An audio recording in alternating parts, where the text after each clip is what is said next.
Florida Guardianship is broken by choice. Corruption runs rampant, and agencies, including law enforcement, work simultaneously to make sure guardians and facilities are protected and wards and their families have no recourse.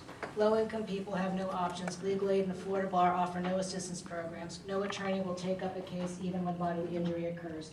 The guardian is the only person allowed to seek restitution for a ward, and there's no option for the judge when the judge fails to appoint another guardian. My mother has been trapped in guardianship for 4 years. She has not had proper representation due to the inability of herself and family to pay for justice, leading to physical and emotional harm, medical neglect, loss of visitation rights, and threats of loss of housing. After being warned not to make any more complaints, early this year I was given a restricted contact order. Even when making reports of good faith, I was supposed to be immune from retaliation. Being an easy target to blame, I was falsely accused of jeopardizing my mother's housing over submitting complaints for things I would have been arrested for. She has been slapped, missing dentures and hearing aids, lack of medical care, ongoing infections, uncut toenails, making it difficult for her to walk. My request for a walker ignored, and recently my 82-year-old mother fell and broke her hip. Her room has had ant infestations, cockroaches, no fitted sheet, bed bugs, and her laundry and hygiene were neglected. My mother's disabilities are always blamed by the guardian versus her lack of oversight.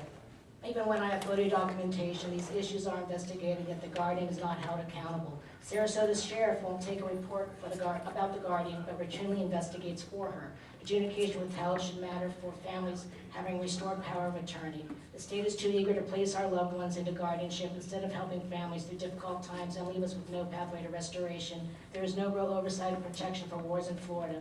My mother was forced to buy a new mattress over a facility bedbug issue. The guardian made her buy a $1,200 cremation box. Yet claims she doesn't have the money for other things.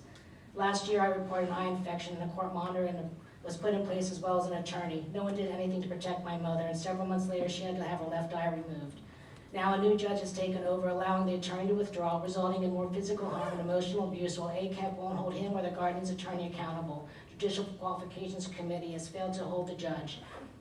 Mandatory visitation and reporting goes ignored in Florida, and families instead blamed and threatened with no contact orders if we don't comply by keeping our mouths shut about what we see. Sarasota Comptroller involved in my mother's case, notifying nothing was done. Ann Ridings is my mother's professional attorney known for neglect, a guardian known for neglect and abuse. My mother, Mary Spar, Manatee County resident, or case resident of Sarasota. Thank you, Mr. Shafer. Marsha Friedman, and then